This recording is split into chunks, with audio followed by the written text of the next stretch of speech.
السلام علیکم ګرانو دوستانو. نن به زه تاسو ته د ایشیا کپ په هکله باندې د ایشین کرکټ کونسل له طرف نه یو نوی خبر راغلی ده چې ایشیا کپ به کله او چیرته ترسره کیږي هغه به زه تاسو ته وایم،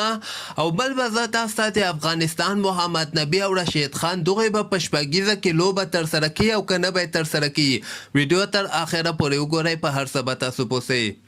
نو راځم اول زه تاسو ته دغه ایشیا کپ په هکله باندې یو خبر درکوم چې ایشیا کپ شروریزه ټورنمنټ به که خیر دغه کال ته ترسره کیږي او هم دغه راتلونکي یعنې اګست میاشته کې به ایشیا کپ ترسره کیږي. خو زه به تاسو ته وایم چې یو ځل بیا په سریلانکا کې حالات ډیر زیات نازک سوي دي. ایشین کرکټ کونسل چې کوم به چې د ایشیا کپ فیصله کوي، دوی بنګلادیش ته دغسې خبر ورکړی ده چې موږ غواړو یعنې تاسو هم ځان تیار اوسېږئ، یعنې داسې خبره نه ده چې سل په سلو کې به ایشیا کپ په سریلانکا کې ترسره کیږي. بنگلادیش ته خبر ورکړی ده چې تاسو میدانونه تیار کړئ، هوټلونه هم تیار کړئ. موږ سره دویم ځای چې کوم ده هغه بنگلادیش ته، یعنې دوبۍ کې موږ نه ترسره کوو یا کوم بل ځای کې هم نه ترسره کوو، یا به ایشیا کپ په سریلانکا کې ترسره کیږي. او که سریلانکا کې هم دغسې حالت یو ورځ تر بلې نه په خرابېدونکی او نه موږ به د ایشیا کپ په بنگلادیش کې ترسره کوو. خو بل طرف ته بنگلادیش ورته ویلي دي چې بیخي صحیح ده، هر وخت موږ تیار یو او دغه مشوره یې ورکړې ده چې تاسو که غواړئ ایشیا کپ په کامیابۍ سره ترسره کړئ او ګټه ورنه زیاته وکړئ، دا باید بنګلادیش کې وسي، ځکه وایي بنګلادیش کې مصرف کم راځي او ګټه زیاته رسیږي، کتونکي هم ډېر زیات دي. او بل طرف ته په دوبۍ کې یعنې دغه ایشیا کپ به هغسې کامیابه نه سي. خو فلحال دغه سریلانکا چې کوم د ایشین کرکټ کونسل ته یو خط لیکلی ده چې په دغه کې ورته ویلي دي چې تاسو موږ د دغه میاشتې اخره پورې صبر وکړئ، هغې نه وروسته که بیا تاسو ته یعنې دغسې ولګېده چې ایشیا کپ په سریلانکا کې نه ترسره کیږي، بیا تاسو یې بېشکه یعنې بل ملک ته یې واړوئ، بنګلادیش ته یې واړوئ. نو که خیر د همدغه میاشت جولایي میاشت دی، په اخرنۍ هفته کې به د ایشیا کپ مکمل فیصله وسي چې دا به په سریلانکا کې ترسره کیږي او که دا به په یعنې بنګلادیش کې ترسره کیږي. ځکه اوس هغه سریلانکا کې د پاکستان ټیم هم ورغلی ده، نو هغه مخکې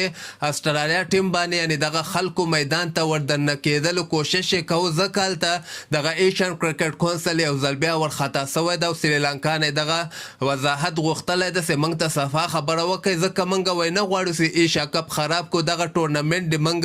د پیسو لحاظ نه هم ښه ده او په دغه کې د پاکستان او د هندوستان لوبې نه ډېره زیاته ګټه رسیږي. نو که خیر د همدغه میاشتې جولایي میاشته پورې به اخرنۍ فیصله د ایشیا کپ راسي چې دا به په سریلانکا کې ترسره کیږي او که دا به په